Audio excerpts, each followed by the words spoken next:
नमस्ते, मैं सीए गरिमा जैन आप लोगों का स्वागत करती हूँ नमस्ते रिजोल्यूशन प्रोफेशनल्स के चैनल पर, जहाँ हम एक और इंटरेस्टिंग टॉपिक लेकर आए हैं आज, जिसका नाम है DTAA, full form double taxation avoidance agreement.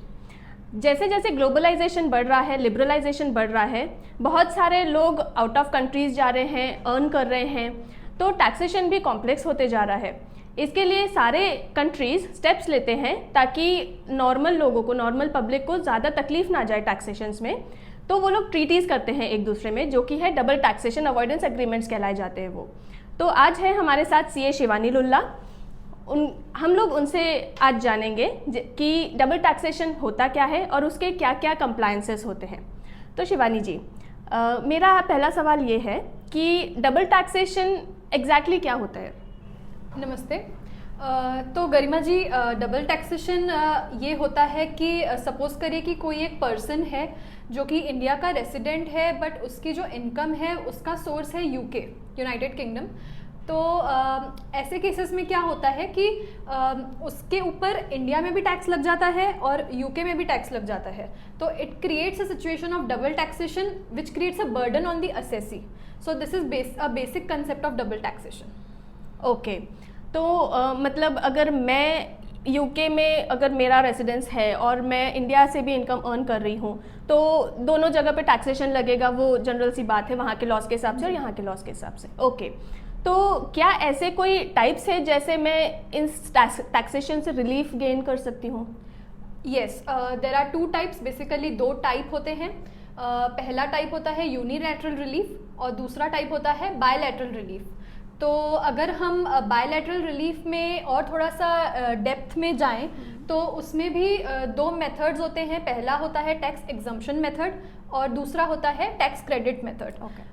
तो टैक्स एग्जम्पशन मेथड अगर मैं एग्जांपल लेके आपको समझाऊं, जो हमने एग्जांपल पहले लिया था उसको कंटिन्यू करूं, तो जो पर्सन इंडिया का रेसिडेंट है और उसकी सोर्स इनकम जो है वो यूके की है, तो Indian government will enter into an agreement with UK, जिसमें कि अगर उस असेसी का जो इनकम है उसको यूके में टैक्स लग रहा है तो फिर उस असेसी को इंडिया में टैक्स नहीं लगेगा। और अगर हम दूसरा मेथड देखें जो कि टैक्स क्रेडिट मेथड है, तो इस मेथड में ऐसा होता है कि अगर दोनों भी कंट्रीज़ में से एक कंट्री में उस पर्सन को टैक्स लग जाता है तो other country will provide a credit of that particular portion to the assessee. Okay, मतलब इससे हम लोग ये इन्फर कर सकते हैं कि ईदर ऑफ द कंट्रीज, अगर वो एग्रीमेंट में है, अगर वो ट्रीटी में है, तो they will provide us the benefit of taxation and assessee को सफर नहीं करना पड़ेगा उस चीज़ की वजह से। ओके, शिवानी जी, हमारी जो सेंट्रल गवर्नमेंट है, इन्होंने कितने कंट्रीज़ के साथ ये ट्रीटी में एंटर किया हुआ है और इनका बेसिक रीज़न क्या है ट्रीटी में एंटर करने के लिए? For this particular reason to provide a double taxation relief to the assessee, हमारी सेंट्रल गवर्नमेंट ने अराउंड 86 कंट्रीज़ के साथ इस ट्रीटी में एंटर किया है। और अगर हम रीज़न्स की बात करें कि क्या पर्टिकुलर रीज़न है ट्रीटी में एंटर करने का, तो broadly there are two reasons. पहला रीज़न है for cooperation, mutual coordination to avoid double taxation, but along with it हमको ये भी ध्यान देना है कि कोई भी टैक्स इवेजन या टैक्स अवॉइडेंस की अपॉर्चुनिटी ना क्रिएट हो। और दूसरा रीज़न है exchange of information, tax recovery. So basically these are the two reasons जिस वजह से ये ट्रीटी में एंटर किया जाता है।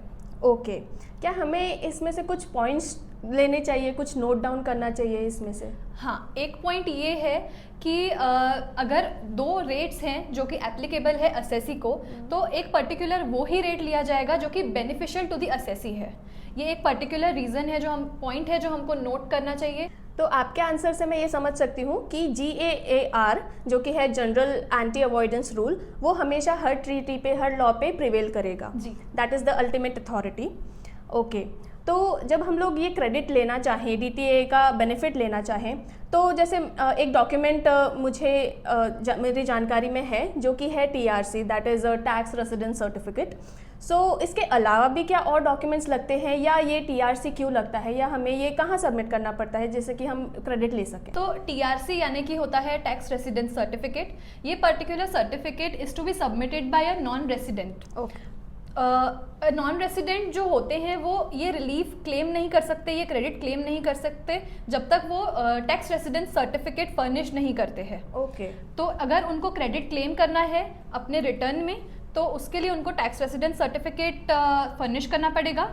उसके साथ साथ कुछ और भी चीज़ें होती है, कुछ और भी कंटेंट्स होते हैं जो कि उनको सबमिट करने पड़ते हैं, जैसे कि उनका रेसिडेंशियल स्टेटस, जैसे कि पैन, और भी कुछ डॉक्यूमेंटेशंस होते हैं जो कि हम डिस्क्रिप्शन में आप लोगों को बता देंगे। इसके साथ में ये भी एक चीज़ ध्यान रखने वाली है कि अगर ये चीज़ें, ये जो आइटम्स हैं, अगर ये ऑलरेडी आपने टीआरसी में मेंशन कर दिए हैं तो फिर इनको अलग से फर्निश करने की कोई ज़रूरत नहीं है। ओके।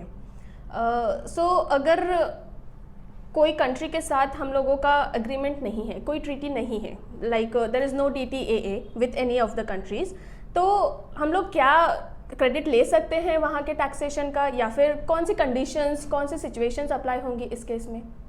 जी बिल्कुल, हम लोग क्रेडिट ले सकते हैं। It is applicable under section 91। अगर हम सेक्शंस की तरफ जाएं तो इसकी कुछ कंडीशंस होती है जो कि फुलफिल होनी चाहिए। पहली कंडीशन है कि असेसी जो है वो रेसिडेंट इन इंडिया होना चाहिए। दूसरा, उनकी फॉरेन इनकम होनी चाहिए। तीसरा, उनका टैक्स डिडक्टेड होना चाहिए, टैक्स पेड होना चाहिए। और चौथा कंडीशन ये है कि जो कि बहुत ही इम्प्लाइड है कि DTAA नहीं होना चाहिए हमारा उस कंट्री के साथ। अगर अब हम मेथड में जाए तो मेथड के कुछ स्टेप्स हैं। तो पहला स्टेप ये है कि हम लोगों को पहले नेट इनकम निकालनी पड़ेगी। नेट इनकम ऐसे कैलकुलेट होती है कि Indian income plus foreign income. अब इसमें अगर आप पूछेंगे कि डिडक्शंस को हम कंसिडर करेंगे या नहीं, तो येस, हम डिडक्शंस को कंसिडर करेंगे।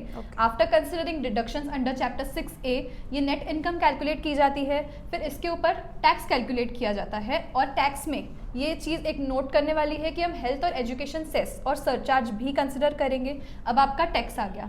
अब आपको क्या करना है कि टैक्स डिवाइडेड बाय जो आपका नेट इनकम है, ऐसे करके आपको एक रेट निकालना है। ये आपका एक रेट आ गया। अब आपको ये रेट जानना है कि आपका फॉरेन कंट्री में कौन सा रेट एप्लीकेबल है। अब इन दोनों रेट्स में से, इन दोनों टैक्स रेट्स में से जो भी लोअर रेट होगा उस हिसाब से आपको टैक्स लगेगा। ओके। तो शिवानी जी, आपने काफ़ी यूज़फुल इन्फॉर्मेशन दी है इसमें। एक सवाल मुझे एक आया था अभी कि TRC जो आपने बताया, टैक्स रेसिडेंट सर्टिफिकेट, पर ये हम लोग ऑब्टेन कैसे करेंगे? कोई भी अगर नॉन रेसिडेंट को DTAA का बेनिफिट लेना है तो नॉन रेसिडेंट को क्या प्रोसीजर्स करनी पड़ेंगी इंडिया में कि वो TRC ऑब्टेन करे?